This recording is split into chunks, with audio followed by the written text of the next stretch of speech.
Почитувани гости, следува третиот панел Инвестиции во инфраструктурата и во културата. Траен блок за идните генерации на кој ќе We'll be speaking about the fifth panel, investment of infrastructure and culture, which will be a permanent investment in the creation of heritage for the future generations.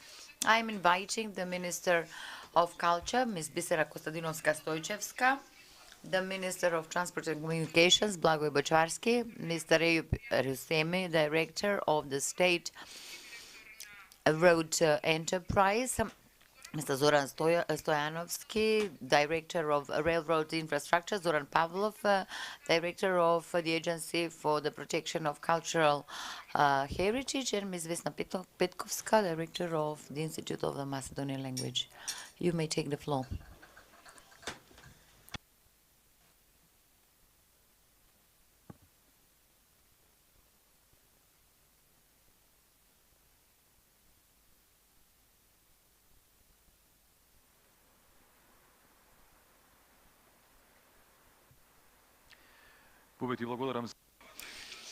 Thank you very much for the announcement. Let me greet you and welcome you to the panel entitled Investment in Infrastructure and Culture, a permanent investment in future generations.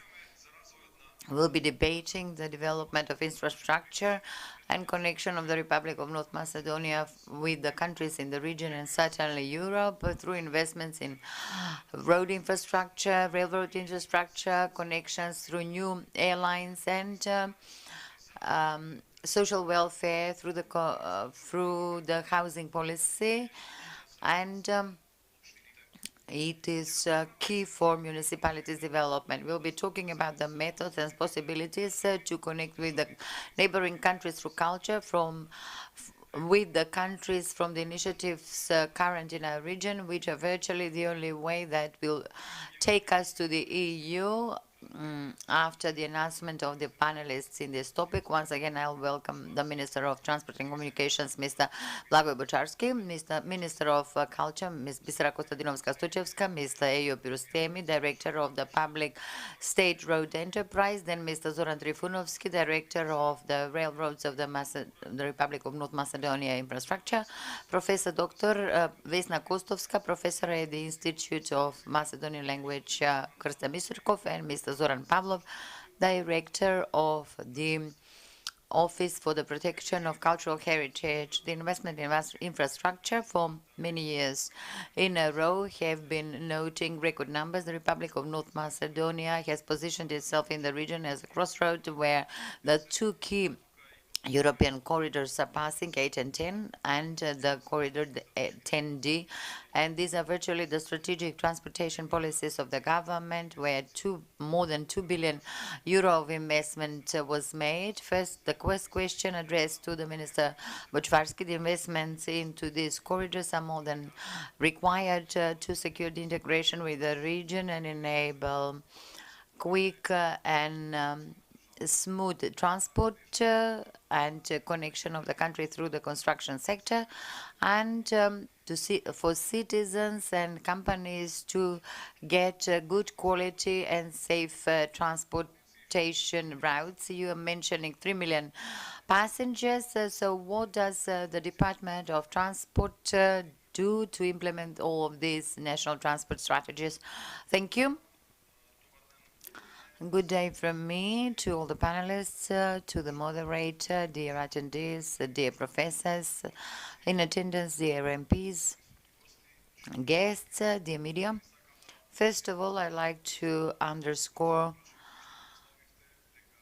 the fact that the infrastructure and the construction of infrastructural projects, primarily major capital projects, have a key importance for the development of the economy of the country and better economic standards, development of the regions as well. And this is the key issue that the government created, the movement of capital projects and capital investments in its last term, bearing in mind that we were faced with the COVID pandemic and then the energy crisis caused by the Ukraine war. Indeed, these were the two serious impacts, primarily on serious capital projects. However, we put our priority on raising the level of capital investments in the country to overcome the crisis and to make sure as many jobs as possible for both domestic companies and the ones competing here and being selected to work on the Macedonian roads, pipelines, and railroads. And when I see the perspective in terms of the implementation of capital investments in the previous few years, if 10 years ago the level of capital investments amounted to 260, 270 million euro annually, in 2021, it reached 385 million euro, an improvement by 100 million euro.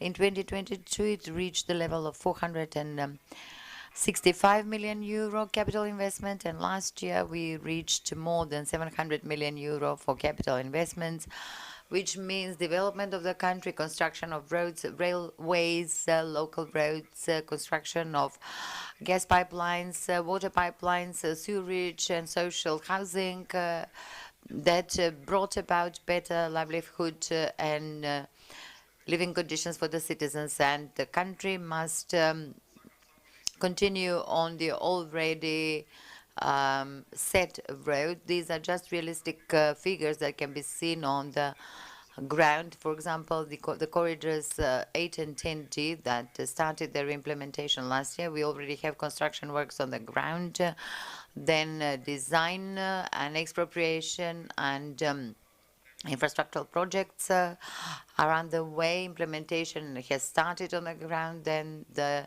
railroads on Corridor 8 from Kumanovo to Kriva Palanka commenced already in 2 phases, investments amounting to 200 million euro, where we have the machinery on the ground. And these are the projects that bring about the development and turnover, and this can be seen in the figures presenting the capital investments. We worked on improving the road transits because our country has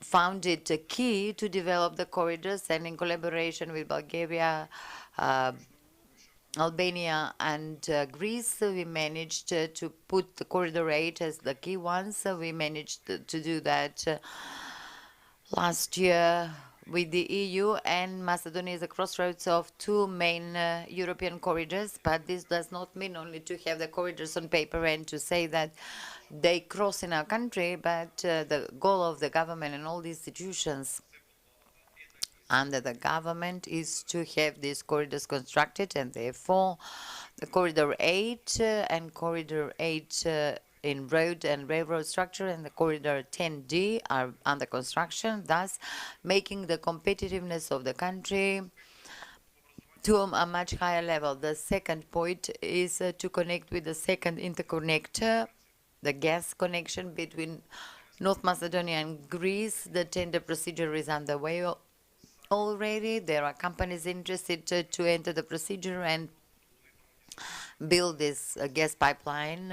We completed the main pipelines to Bitola and to Gostivar. In all of these circumstances and difficult years, precisely for that, the construction sector has been rejuvenated precisely for the construction reform, the new access in principle of construction through design that brings about the desired results and the development of capital investments. This is the chance of our country that finally, after 30 years of independence, to show that the infrastructure has a top priority, and we are proving that. And these projects are multi-year projects that will take 3, 4, 5 years, which means that the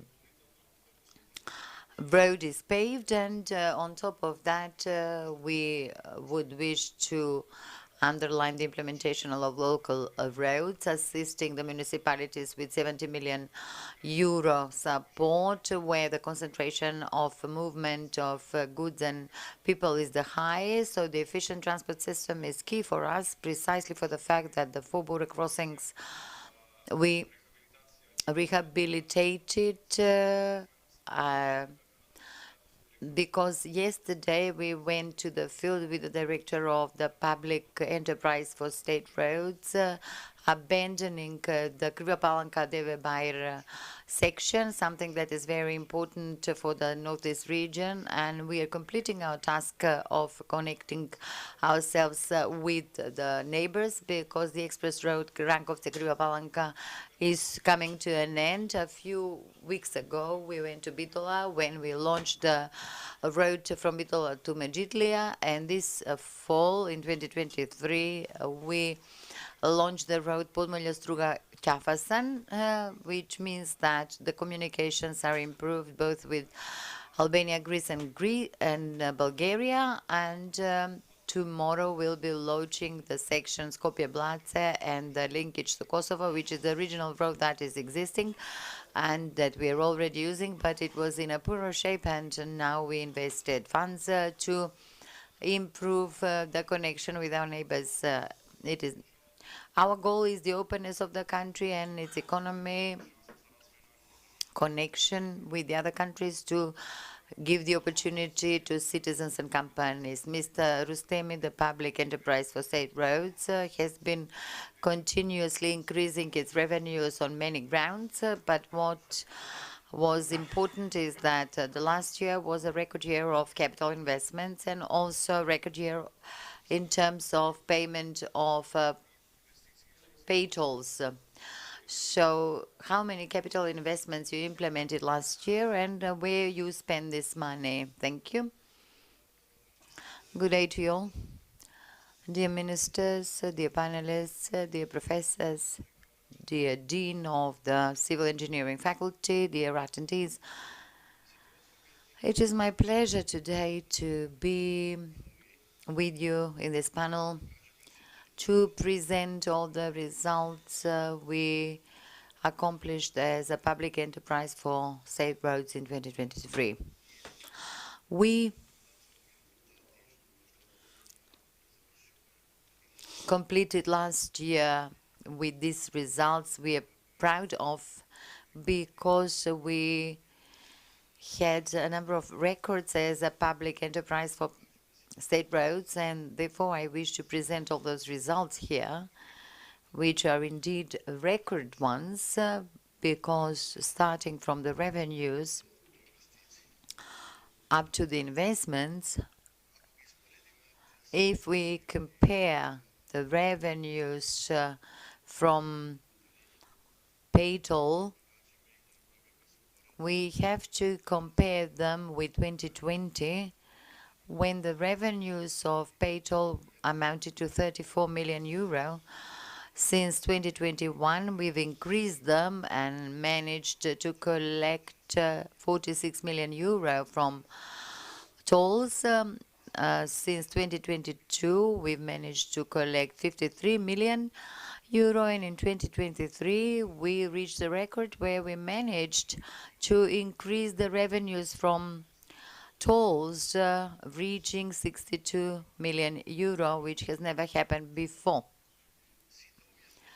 All of these funds and revenues from tolls and other revenues of the public enterprise give us the greater opportunity to invest as we are doing, and we invest in the maintenance of road, reconstruction, rehabilitation, and construction of new roads.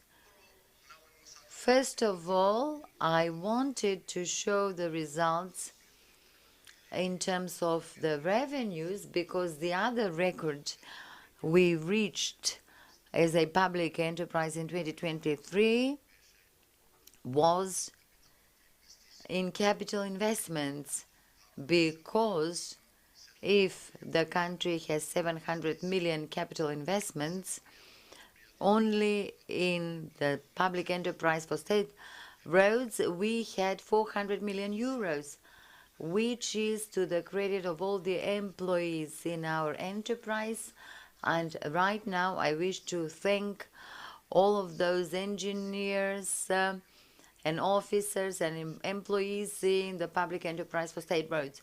Certainly, we had excellent collaboration with the Ministry of Transport and Communications, because together as a team, we worked to reach these results, and we have the Dean of the Civil Engineering Faculty, and I wish to thank him and all the professors engaged from the Civil Engineering Faculty, because we indeed had a good cooperation, and I expect that it will continue in the future.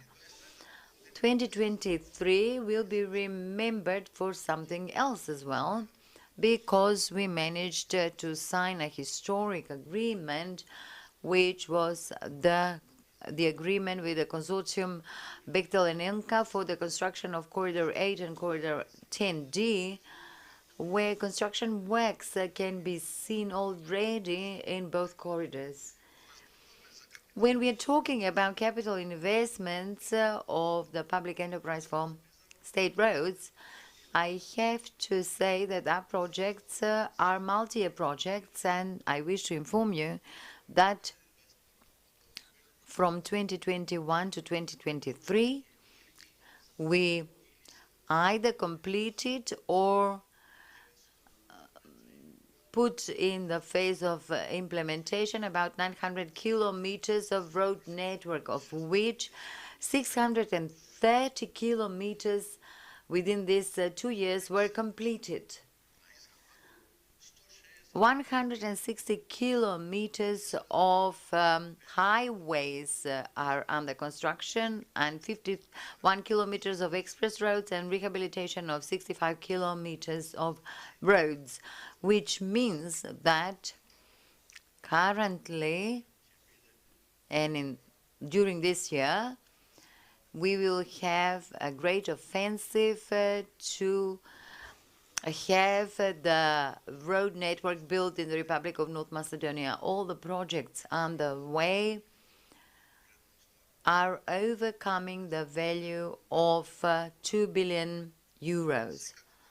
Certainly, as a public enterprise for state roads, last year we invested a lot in the maintenance of roads, and it is visible, the picture is much better on the roads, where we collected 1,300 square meters, cubic meters waste, 5,300,000 square meters were mowed, and 1,700 trees were cut. When we talk about investments, I wish to underline one more point. As a public enterprise for state roads, in addition to being focused on increasing our revenues and having a greater opportunity to invest and increase capital investments, we also placed our focus on the construction of information systems. And we managed to build an information system for road management, RAMS, Road Management Information System. And in this region, we are leaders of this type of system for road management. We also completed the bridge management, where 1,300 bridges were covered by the system BMS. And this year we'll be working on the other modules, expropriation and signaling, and also another very important module for monitoring the projects. Then the tender for selection of a company to incorporate the ITS system, Intelligent Transport System, incorporation that is right now at the Ministry of Transport and Communications, thus wishing to be in line with the trends and prepared for the latest challenges ahead of us related to artificial intelligence and all the other challenges to manage these projects properly and manage the roads and bridges in the country. Mr. Trifonowski, we know that the railroads in the country has been facing huge challenges in the past, but we also hear that there are works underway on a project that is the biggest one since our independence, the construction of the two sections of Corridor 8, one of the key projects that the public enterprise for railroad infrastructure is focused on. So let me ask you, what is the state of affairs now? Dear participants, dear Lady Minister and Minister, dear colleagues from the railroad system, dear Professor, first of all, let me also express my gratitude for the cooperation we have had over the past year and the results that we have been able to achieve together and take pride in. It is true that we had a rather turbulent years in the past, and finally we in the railroad system are able, just as our colleagues, to be proud of our achievements. First of all, we finally succeeded in adopting the law on denationalization that allows for better working conditions and allowing us to build better infrastructure, thus attracting also the other operators that want to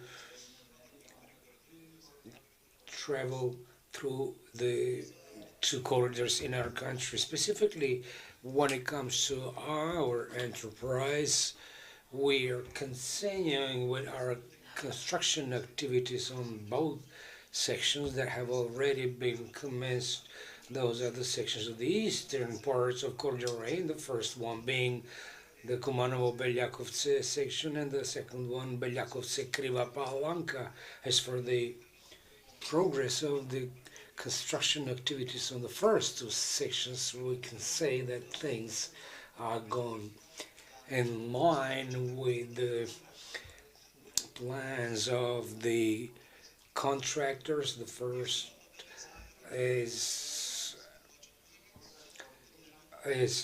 30, and the second one in total length of 31 kilometers. Both contractors work intensively in the field, and our hope is that the deadline set for the first section, the Kumanovo-Beljakovce one, will be completed by the end of this year, whereas the deadline for completion of the Beljakovce-Kriva Palanka section is in the course of 2026. Mr. Boczwarski, we began with the largest reform on the regulations that should guideline the entire construction industry. First, before I ask you whether the reform is successful, let us go back to the housing policy of the ministry intended for the most vulnerable categories. Thank you. We did invest a lot of time and energy in the sector and our ministry when it comes to the construction of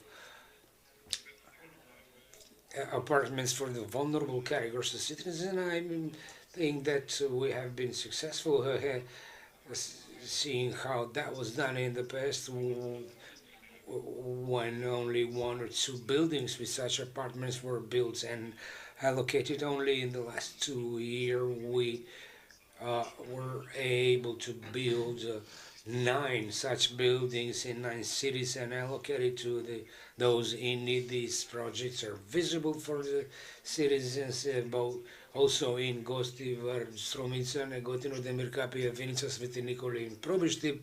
Some 380 apartments have been allocated We work in several other cities and municipalities in Skopje, such as Sarai and several other municipalities throughout the country. I think this is very significant, and the government should lend a hand in a situation when we need to help citizens that are left without their own place to live, their own home. And I do want to thank the Commission and the Ministry of Transport, of course, with the support of the Ministry of Labour and Social Policy, because in the past period we did indeed manage to achieve good results. I agree that we have embarked on the largest reform in the construction industry, but let me remind that it's still ongoing because we have already adopted the law and the rule book arising out of it in cooperation with authorized engineers and the association. And my colleagues, architects, have on many occasions discussed the price of labor of those engineers, and that is hugely underestimated, thus creating a disbalance in the construction as a sector, and that is mostly felt by this population in these communities. We cannot let urban development plans developed at a price of one dinner. That is a sign that there are other interests that interfere in the development of such plans. To prevent this phenomenon, we developed a tariff list that will not include the lowest price through electronic auction, and allowing for such plans to be the basis of the work of the professionals, but is done in line with some other interests. And I'm really glad that together with the Chamber of Engineers and Architects, we adopted this rule book, and it is already being applied. On the other hand, we are already working on developing a law on construction, and this is another thing that I want to express my gratitude to the professors from the Faculty of Architecture, and this bill has already been developed. We're working on the final refinement on the law, and we expect it to reach Parliament very soon and should operationalize the construction procedure. For the first time, we included in this law a special chapter of building infrastructure. That was not the case in the past. We cannot talk about the building construction of roads and buildings in the same law. They have to be separated. And this is why I want to underline this, because sometimes it's a very topical issue in the public. Some 10 years ago, we saw on certain media and that there were night meetings at the level of municipal councils adopting such plans without the local population being even aware of what is being planned and what would be built.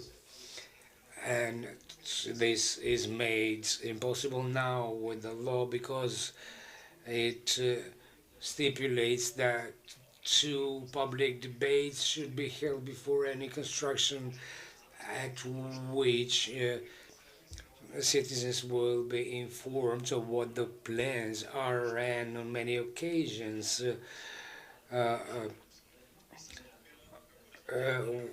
we were able to stop any plans and projects that were not welcomed by the citizens, and this law is the last barricades, and together with all the stakeholders we will be able to prevent such plans in the future.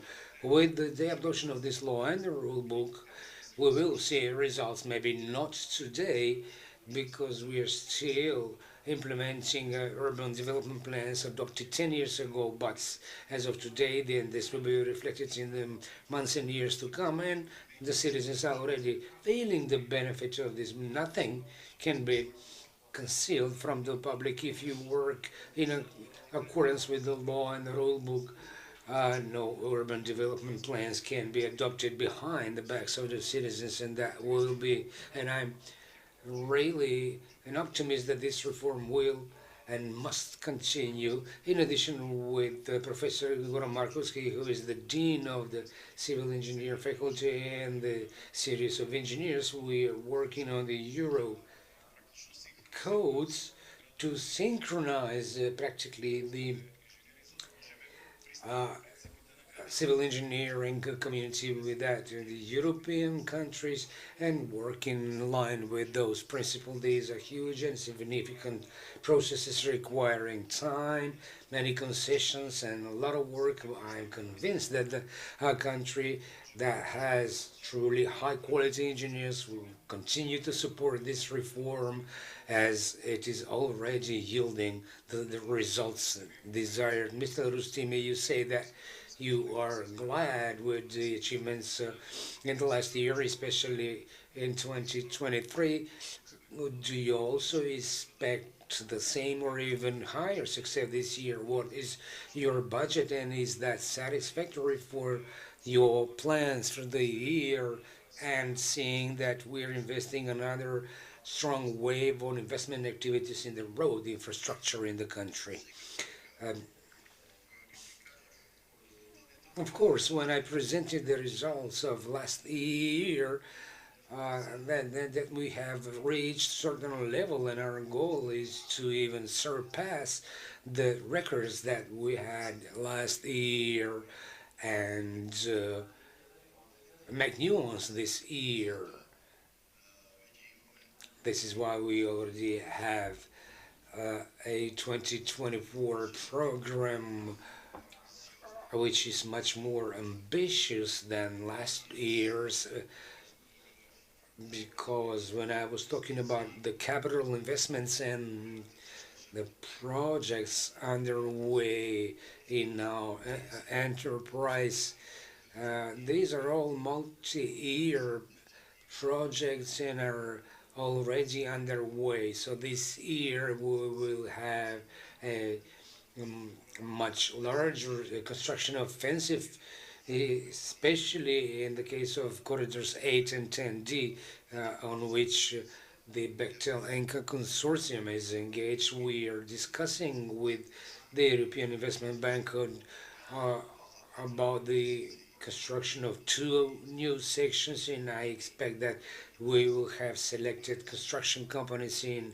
a couple of months to work of the 22 kilometers of new roads, that is Skopje Platze 10 and Kičevo Kočani 20 kilometers, meaning that next year we will start with the constructions of these 22 kilometers of highways, but also other projects like the ring road in Tetsovo, the one in Kriva Palanka, and numerous other projects that are high at the priority scale for this year. Of course, this year we have stipulated in our program 490 million euros for capital investments, and I believe all of these funds will be secured if we were able to implement the program for last year up to 88%. I am sure that this year we will even exceed that when it comes to capital investments. We will, of course, place more focus on the maintenance of the roads, as it is a very important element, and as we are already embarking on this new construction offensive, we must have the best possible road maintenance as well, because otherwise we would not be able to protect the investment, the entire investment that will amount to more than 2.5 billion euros including these two latest projects, that is the Skopje-Blace and Kičevo-Kočani section. I would like to stress, since we have also a representative of the Ministry of Culture here, that we follow all of their recommendations, and all of the objections by UNESCO is something that we adhere to, and to that effect made a decision to change the initially planned route to act upon all these recommendations. So the Srebreništa-Struga-Ćafasan road will remain a regional road, and the cross-border will remain easy, but we'll have a new one that will include a tunnel so that we can integrate all the remarks and recommendations by UNESCO. And this is an opportunity to publicly say this. The new cross-border to Albania will also include a tunnel. We already have technical solutions, so it will be a 5.8 kilometers long tunnel, and with the border in the middle of the tunnel. We will go next to the Ministry of Culture, but one more question for Mr. Trifunovsky. The railroad connection with the Republic of Bulgaria is a strategic project for the entire region. What is the progress of the tender for this third stage, and when do you expect that the activities will start, and where did you find the funds for this? First of all, let me also greet the Minister of Culture, because we are affected by the same issues in our work, and that's why we decided, together with the Minister, that we will not follow the initial planned routes if they are environmentally unfriendly. As for the third section, that is the one between Kriva Palanka and the Republic of Bulgaria, last year on December 22nd, on the appropriate portal, the selection process is being underway in terms of providing technical assistance and contractor, and our hope is that we'll be able to select a consultant for technical assistance in the first quarter of this year, and in the second one we'll be able to select supervision authority and of course a contractor to implement the project. Activities in the field would start somewhere in the middle of next year. Of course, we'll have more details once the contractor submits the technical implementation plan. Let me underline that the railroad project between Kriva Palanka and the Republic of Bulgaria is one of the capital investments of our country and plays a significant role in the development of the infrastructure and transportation, not only at central but also at regional level, together with the rest of our partners and colleagues in the neighboring countries. And as the professor said, this is one of the biggest challenges in the construction industry, in not only in our country but on a European level, because we will be building a railroads, 24 kilometers long railroads, and this will involve a total of 22 tunnels and 52 bridges, 5 kilometers long. So it is indeed a huge challenge for us as a public enterprise, but also for the professor and professional community, because such a huge project is something that we haven't seen in a country or in Europe. We will also build 2 railroad stations, one in Kriva Palanka and the one in Želunovan, and we'll post up road signs and on this section, and electrification of the entire eastern section of Corridor 8, that is from Kriva Palanka, from Kumanovo to the border, will be electrified, and the plan is for this to be completed in over some 5 years. The project, of course, is developed in line with the European technical standards to achieve interoperability of this railroad with the ones in Europe. Let me mention here that as much as 50% of the funds required for the project have been secured in the form of grants through the IPA investment framework for the Western Balkans, and the other funds in the financial construction is a loan from the banks and EBRD. Thank you, and thank you for the brief introduction in the other sector, that of culture.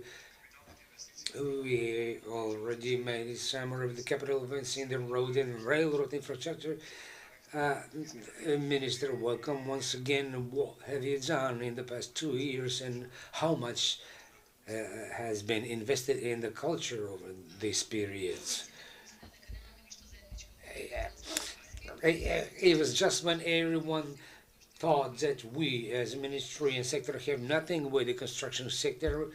This is a sign that we do have and must have good cooperation if we want to maintain our status in UNESCO, but I will leave that to Mr. Pavlov. I was thinking what to start with when summarizing the activities of the past year, and I decided that the first thing to be mentioned is the increase of salaries in the ministry that had not taken place for more than 20 years. It was not even considered. And when I'm talking about investments, I think that this is the largest one in culture, that there is a collective agreement signed in 2015 that allowed for growth of the wages of more than 43%, guaranteeing continuous increase along with the minimum wage at an annual level. As for me as a minister, the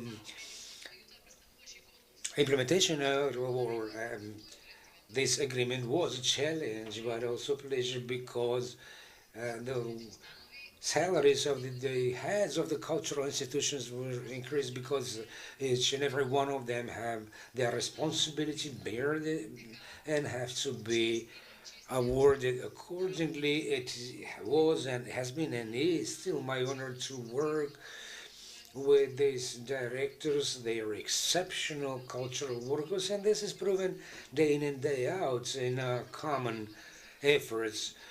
More than 900 million dinners have been invested in the reconstruction and maintenance of the existing facilities, and we continue investing in new facilities such as the library theater in Tetovo. We continue with the construction of the Turkish theater.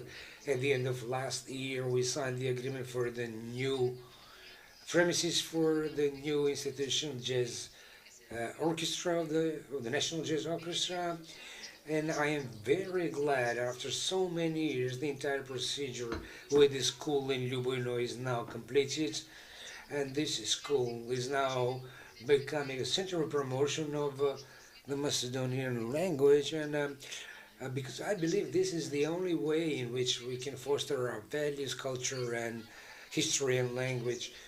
32.8 million dinners have been secured for complete reconstruction of the school in Ljubojno, and this project should be completed in 2 years.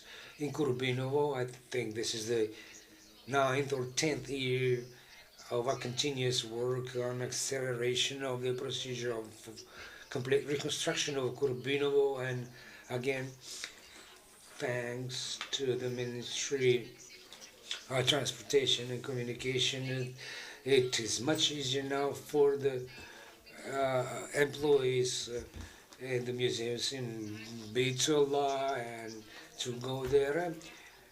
And the reconstruction of the facility itself is also nearing its end. The entire process of acquiring the right to reconstruct the Universal Hall is something that should be completed this year and will cost $120 million. Another event that marked, if I may say, these 2 years was the return of the cultural heritage from the Republic of Albania. So as much as we have to keep our heritage in the country, we have to return our heritage that has been taken out of the country. We work hard on returning the 22 icons. The request was sent to the Republic of Albania to do the same thing with the remaining 37 icons that were found in the depots in Albania, and this will be done this year. We also started with the reconstruction of the Музеот на Република Северна Македонија Museum of the Republic of North Macedonia, because it has never been reconstructed ever since it was built. The tender has been completed, the contractors have been selected. We're now selecting the supervision authority, and this is a museum which holds the icons and all other cultural heritage, and it will now be reconstructed. In the last 3 years, we established 8 national institutions. I'm exceptionally proud with each one of them because they're all a continuation of our past efforts and marks as a separate segment, whether it's the Smilenski Congress or the Jazz Orchestra, which held its first concert last night. Each one of them is a continuity and an opportunity for further development of the cultural stage, and of course an opportunity for further cooperation with the faculties producing such profile. For the first time last year, we paid attention to the reconstruction and protection of monuments. We had several public calls to help the young people to show what they can do, and they actually give rise to a lot of interest. And at the end, let me also mention the law on use of Macedonian language, which has not been essentially amended since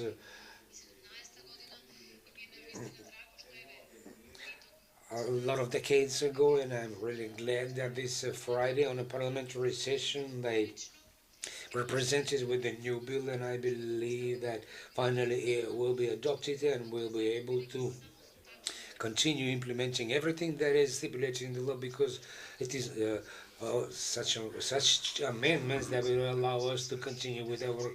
That's what I wanted to ask Professor Kosteska. What will the adoption of this new law that is now in a parliamentary procedure mean in the sense of fostering the Macedonian language? Because we often say, and the minister mentioned this several times, the fostering of our languages. Let me first express my gratitude and satisfaction to be part of this constructive discussion and share with you that the Institute of the Macedonian Language is a success story, realistically speaking, regarding the fruitful collaboration with the Ministry of Culture, Ministry of Education and Science, and the government, where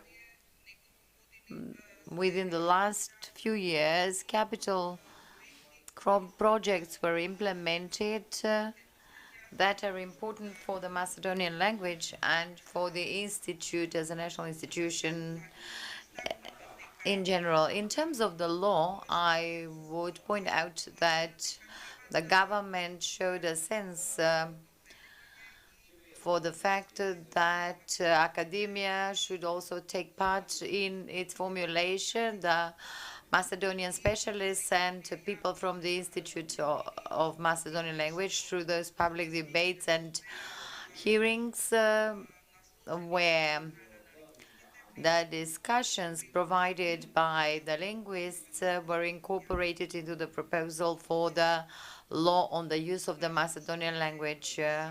This law expands and provides the detail of the sphere where the standard Macedonian language will have to be used compulsorily, and which means that lectors shall be hired who are licensed, and they shall check the text. Another point in terms of this law is that scholarships have been envisaged for students from secondary schools, that is to say,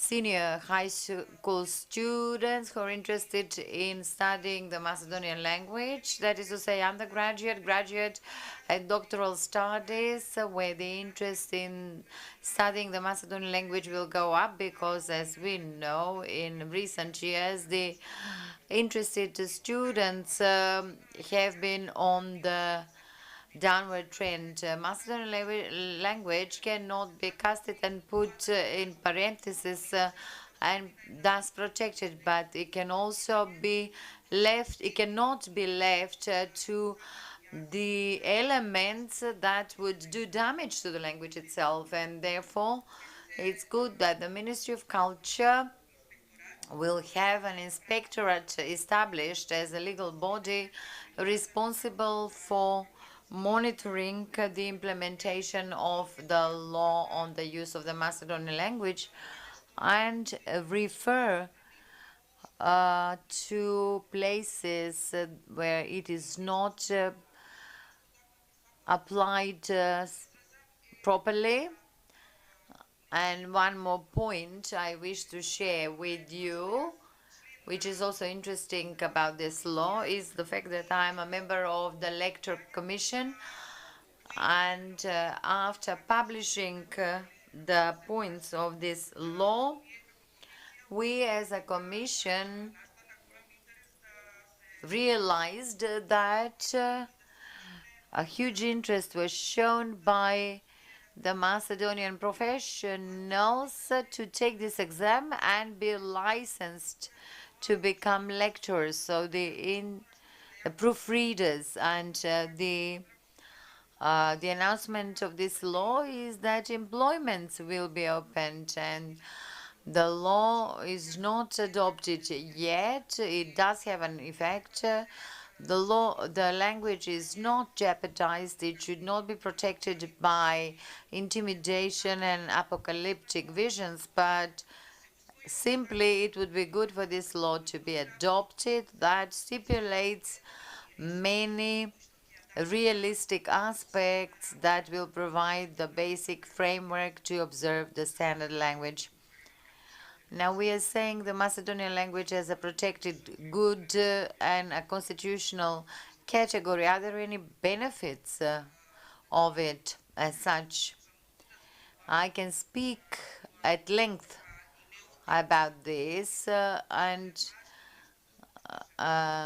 it does not reverberate that strong as is important in the Institute.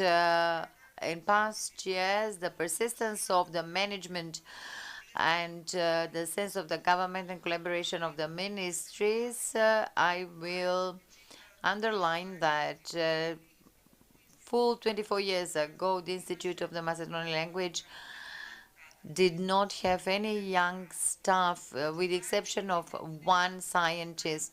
For 24 years, we were not rejuvenated in terms of staff, and we did not have any young people to share the knowledge with.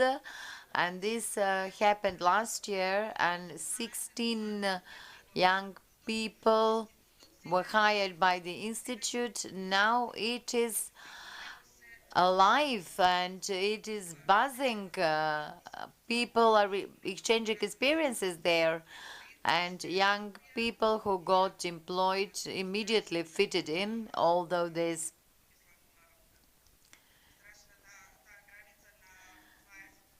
this limit, this actually time period of 24 years without any new employees was indeed horrendous, and I will speak about the raising the interest in studying the Macedonian language, and there will be jobs for the ones who study the Macedonian language. And one more thing, which is the digitalization of the archives on 5 million sheets of paper, where the wealth of the Macedonian language is written down, and generations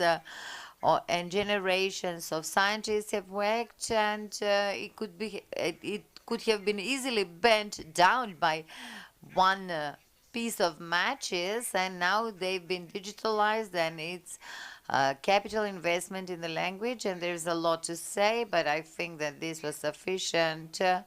So deeds and action are not words and not intimidation. We also have the director of the Office for the Protection of Cultural Heritage, Mr. Pavlov, who is the president of the Commission for the Management of the World and Natural Heritage of the Ohrid region. Regarding the action upon the UNESCO recommendations are always under the scrutiny of the general public. There is disregard of the norms prescribed, though the UNESCO Commission in its latest meeting preserved the prestigious status of Ohrid. Please, Mr. Pavlov, try to position the place of the Ohrid region in the context of our panel, investment in infrastructure and culture in the year of the European opportunities. Thank you, dear ministers, dear directors, dear attendees. To speak about the World Heritage is indeed a big challenge. The very fact that the Republic of North Macedonia and its territory has two goods that are on the World Heritage list, the Ohrid region covering a large territory, and probably most of you do not know the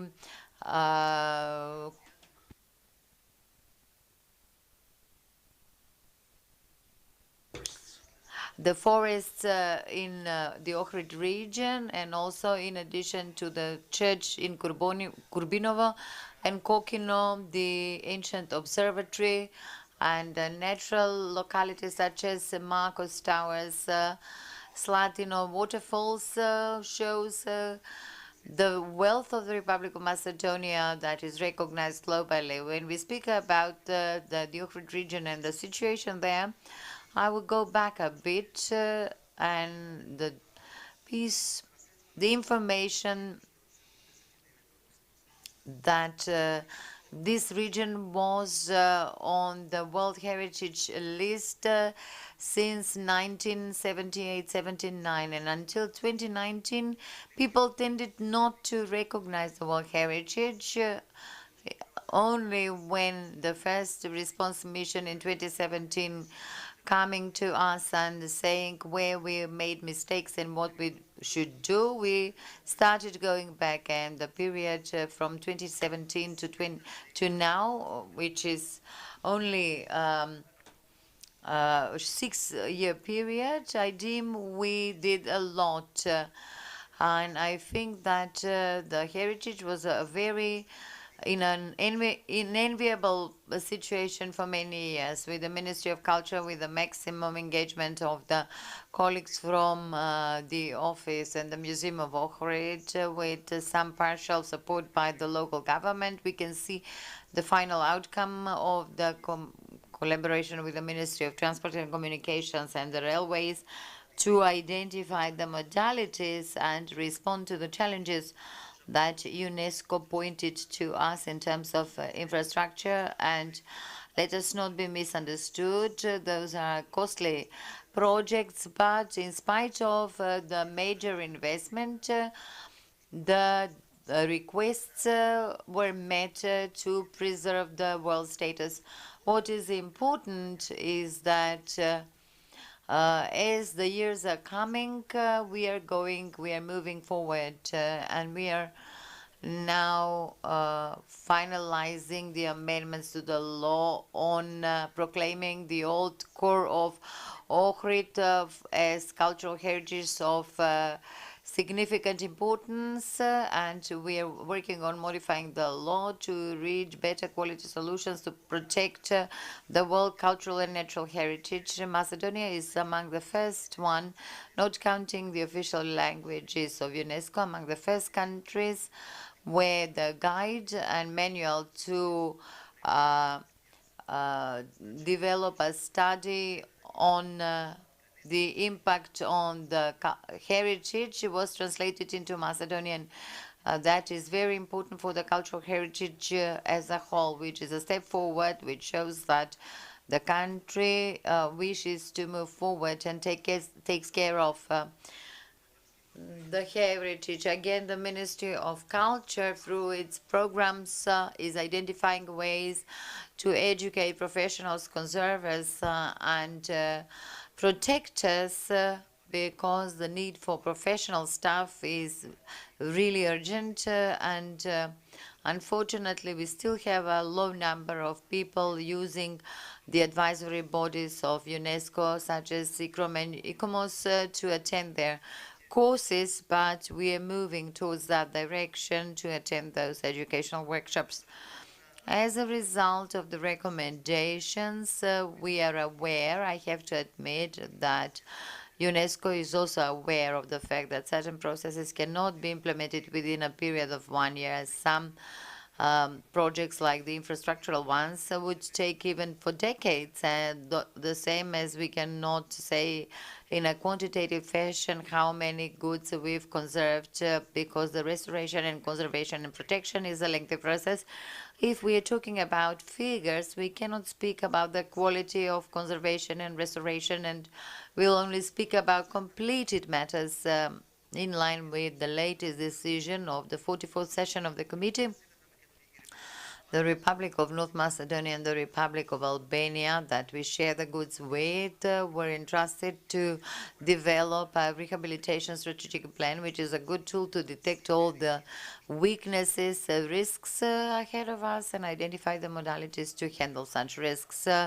This plan was developed and during the 45th session, it was welcomed by some technical corrections and modifications, paying attention to international collaboration that is in place but should be strengthened, bearing in mind that we share the lake with Albania, and this is something that is already starting to be implemented. And I'll mention the guide lines that the office prepared together with the ministry for the cultural goods holders in the Ohrid region. It's a tool that advises everybody who wishes to intervene in their goods where to address what they would need, and something that was lacking in the previous period. And although this sounds rather bureaucratic, but it's very important for the population to know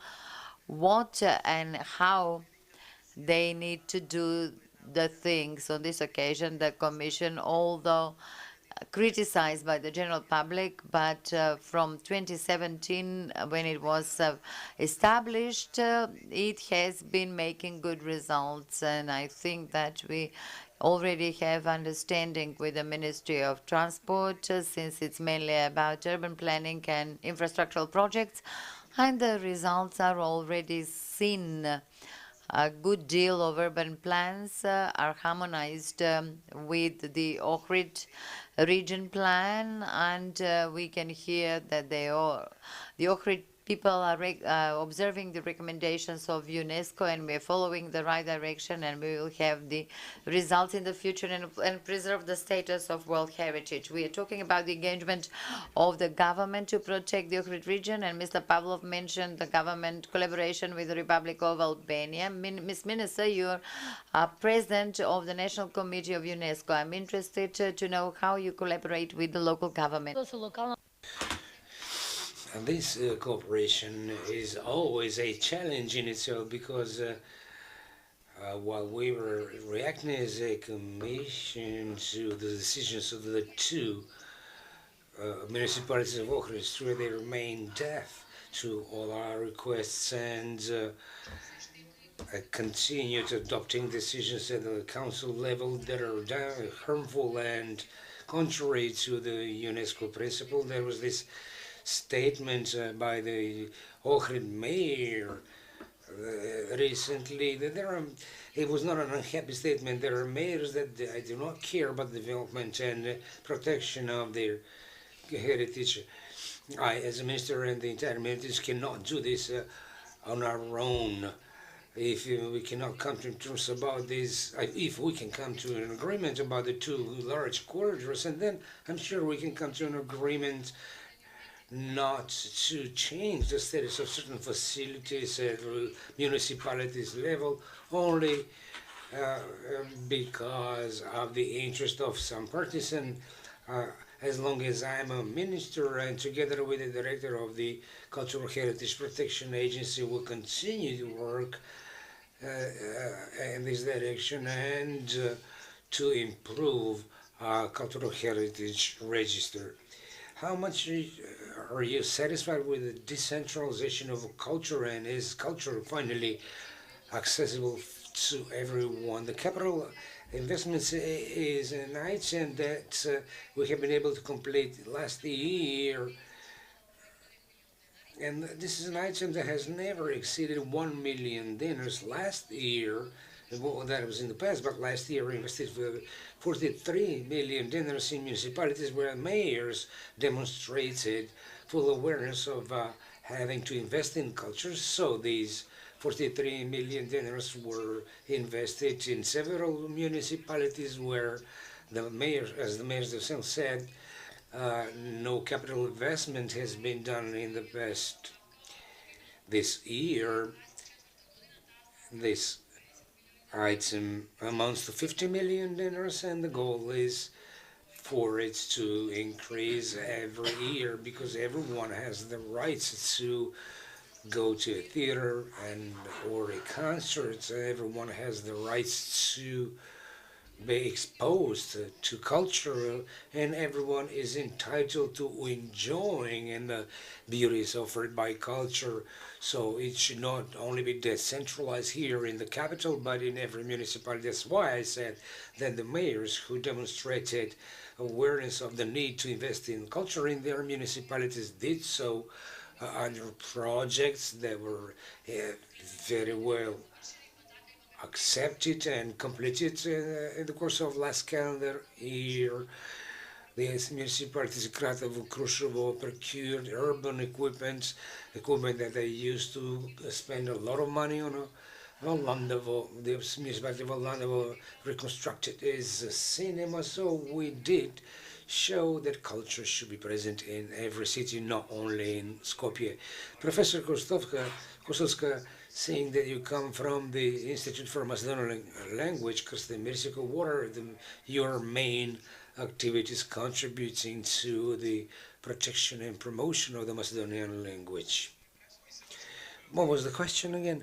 What are your current activities at the Institute? These activities now involve young people with the main goal to introduce them to the work and projects that are already underway, and to pressure them in a way to complete their doctoral studies. It is also very important to say that the Institute organizes 2 large conferences of big significance for the promotion of the Macedonian language and science in in general, and we have departments in charge of monitoring the state and condition of the Macedonian language and for the development of scientific papers in the interest of protection of the Macedonian language, while also contributing to further development and strengthening the position of the Macedonian language. The Institute is therefore very active, especially now with the young people, and has this great, there is a great need of such a cooperation between us as more experienced and much younger people, and that includes trainings, but we also learn from them about the modern approach to the language and technology. In that way, we now complement each other, and instead of stagnation in the past, now we have this boom, which was not actually well presented in the public, because we keep hearing that the Macedonian language is endangered, which is not true, and our institute is an example for that. That's a good piece of information. It's good to know that there is a relationship between more and less experienced people. That is probably very relevant for your task. Mr. Pavlov, the cultural heritage as our identity, heritage, and obligation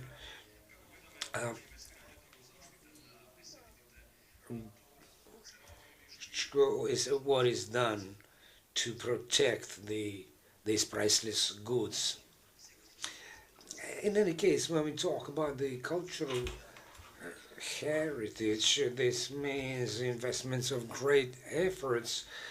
We often associate cultural heritage with the immovable heritage that is visible in front of our eyes. We can see facilities deteriorating, but then intangible cultural heritage is also important, and exactly it is exactly the dialects and the language that are protected. The cooperation mentioned by the professor is more than needed. The interdepartmental cooperation is very important if we want to preserve our heritage for the next generation.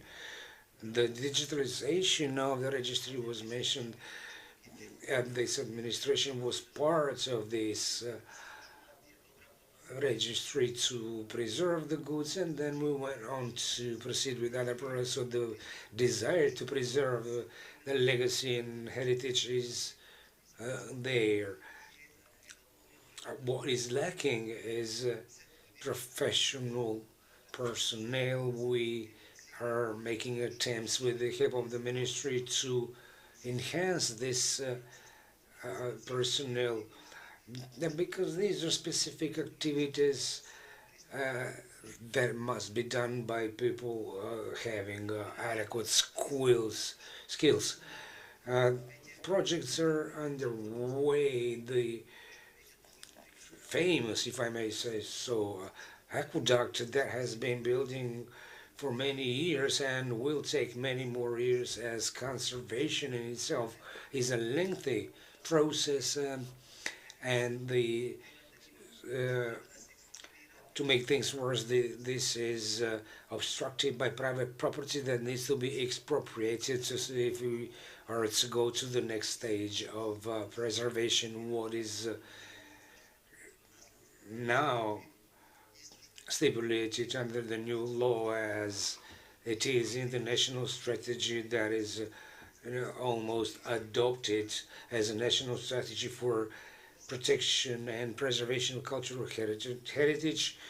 We are striving towards sustainable use of the heritage. We have been witnessing for decades that preservation came down to technical conservation, and that's why they ruined until such time as we bring them to life, they will not be preserved and transferred to the next generation. Both the regulation and the strategy for preservation of cultural heritage will be our priority, and this is the only way to preserve the heritage for the generations to come. Thank you.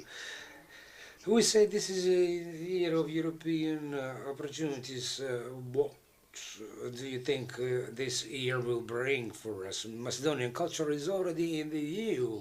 I must say this year will continue with all the activities that we had planned in terms of presentation of all cultural institutions through our annual programs, both at home and abroad, and the cultural informative centers we have in Tirana, Sofia, in New York, and in Zagreb.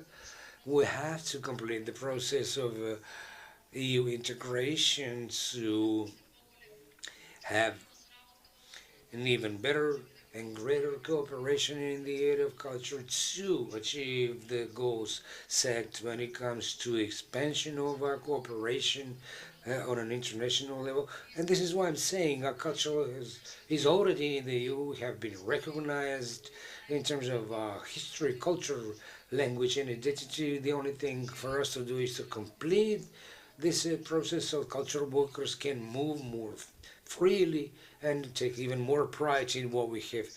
I thank the panelists, first of all, and guests for their patience. I hope that we now have a clearer and more precise picture of what has been done and what needs to be done, and of our visions and their implementation in the near and further future. Thank you for your attention once again.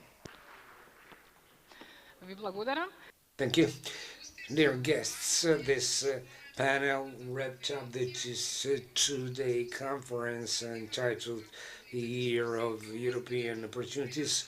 We hope that these fruitful discussions will provide guidelines as to how to perceive this year as a year of opportunities and provide stability, security, better living standards, better rule of law, better infrastructure fostering and promotion of the culture, better conditions for the citizens, economic progress, social justice, rule of democracy, and better life in line with European standards. Thank you very much.